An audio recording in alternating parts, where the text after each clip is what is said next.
Good day, everybody, and welcome to another edition of the Military and Foreign Affairs Network. I am your host, the voice of reason. Today we are continuing our ongoing coverage of the Civil War and really an external war, an external invasion by the Eritrean army into the Tigray region. And we're also covering, obviously, the Civil War component within the former state of Ethiopia.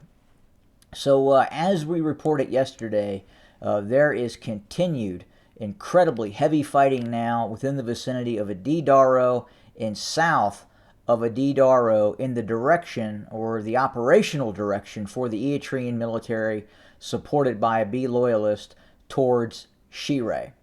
There continues to be activity, operational assaults by the Tigrayan Defense Forces on Eritrean columns that extend near Adidaro and then run along this main arterial route into the country all the way up to Eritrea. Now, as we had talked about before, this area is relatively flat, and that is the reason it has served as one of the main invasion routes of the Eritrean army, and also being supported directly by the forces of the Abiy loyalists.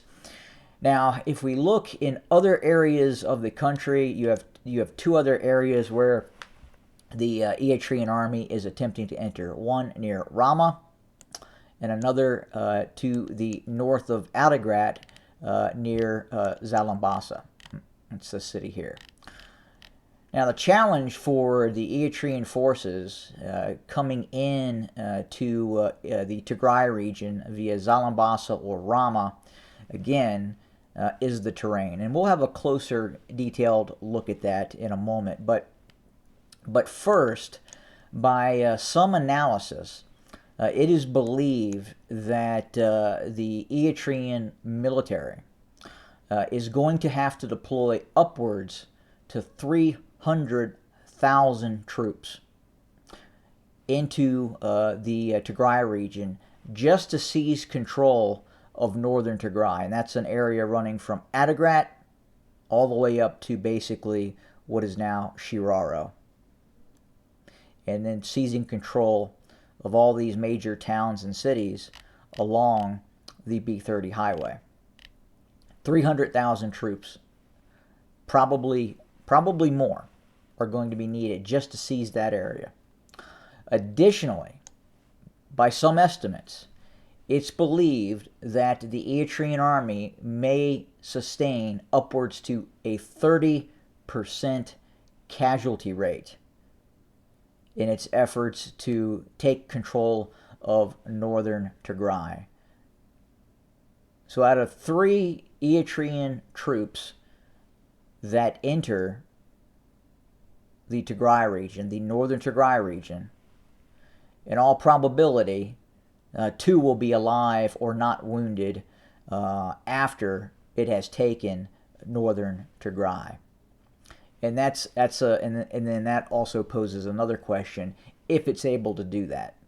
But the expected losses are in excess of 100,000 Eritrean and Abiy loyalist forces to take control of Northern Tigray.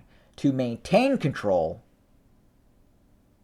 of Northern Tigray, those losses are gonna get even higher, and quite possibly of a force around 300,000 to maintain a occupational force in the Northern Tigray region. You're probably looking at 50% casualty rates.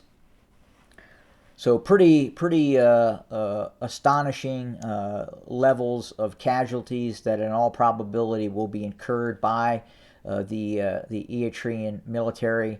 Right now, given what's happening on the ground, the Eritrean military may not make it to some of these major cities.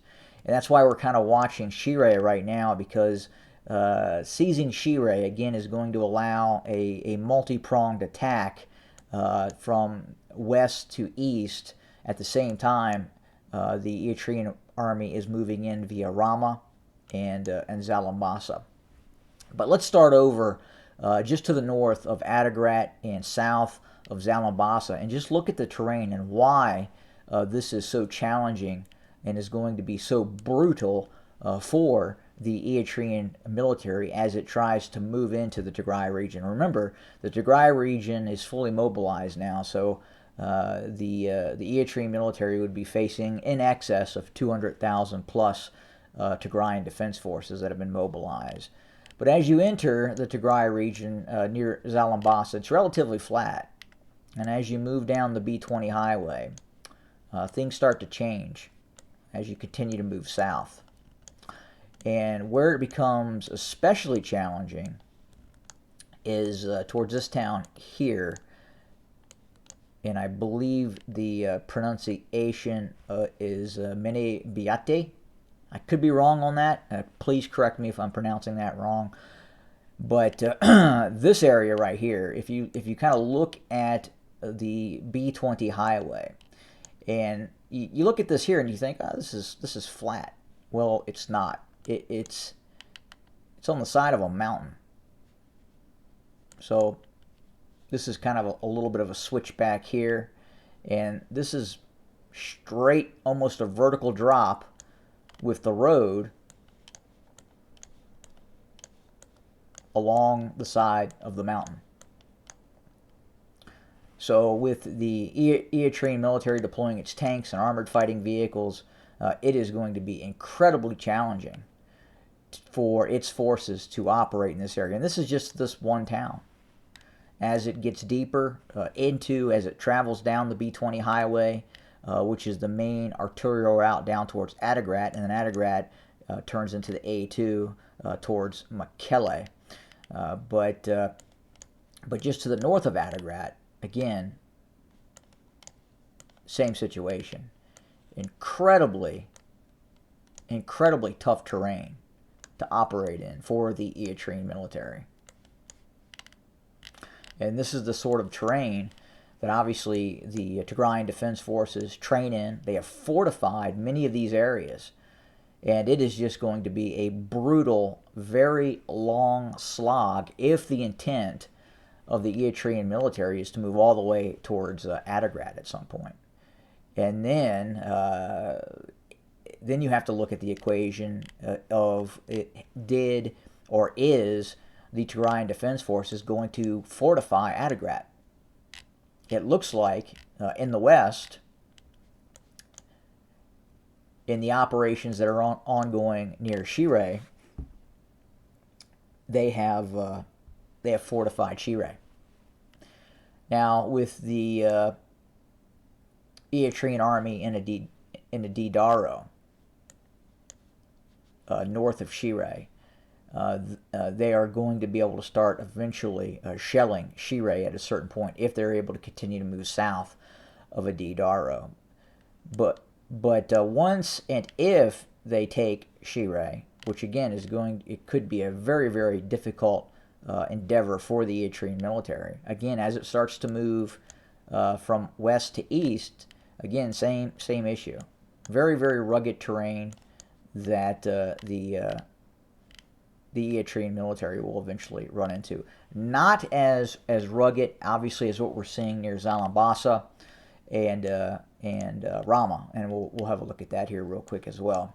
If we go up to Rama, and it really, as soon as you cross the Eritrean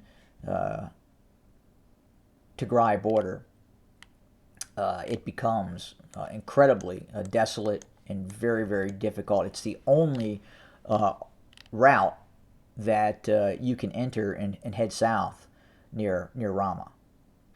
And as the Eritrean army were to move south, obviously you're going to have Tigrayan defense forces that are deployed in these hills, both to the west and to the east of this main arterial route south.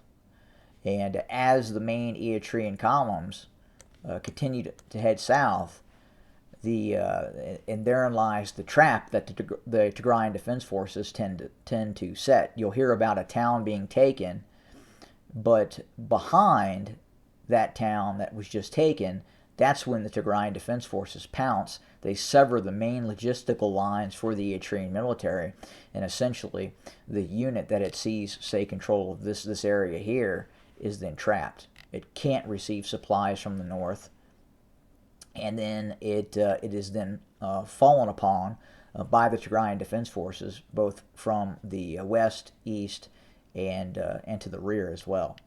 And that's the difficult situation that the Eritrean military is facing, along with the Abiy loyalist forces that are supporting its effort. Now, the real saving grace for the Abiy loyalists and the Eritrean military is the deployment of tactical aircraft and some of these advanced drone systems. That is ultimately what is probably going to help the Eritrean army and allow its advance in some areas.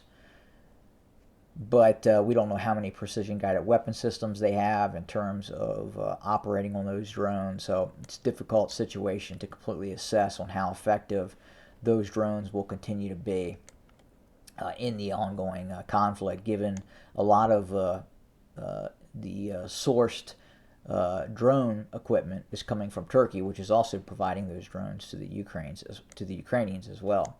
But again, you press south here from Rama, and as you get north of Adwa, again, this is kind of one of the main objectives.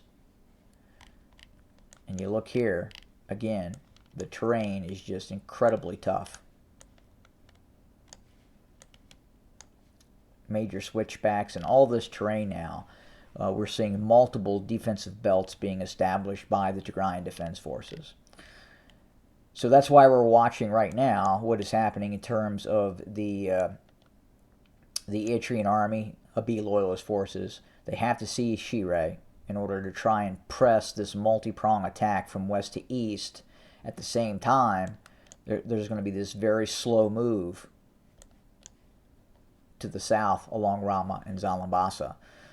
But I believe that the strategy of the Eritrean military is to try and draw Tigrayan Defense Forces away from some of these areas to make it a little less difficult for their advances south towards Adwa and south towards Adigrat from Zelambesa, and then obviously Rama here.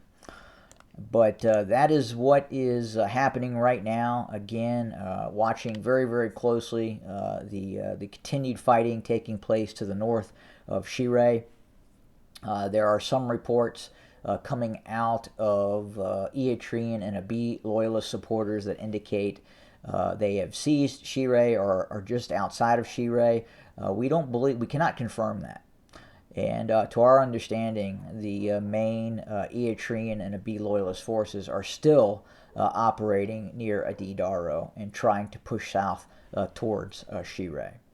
But Shire is just one component of this massive battle that is going to take place, or war that is going to take place, and the sheer loss of life and casualties that the Eritrean military is going to sustain in this endeavor could bring down the regime of Isaias Afwerki. But we'll have to watch very, very closely, and obviously we will continue to monitor, report, and bring you as much information as we can when we get it. Thanks for joining us today, and again, more to come. Have a good day.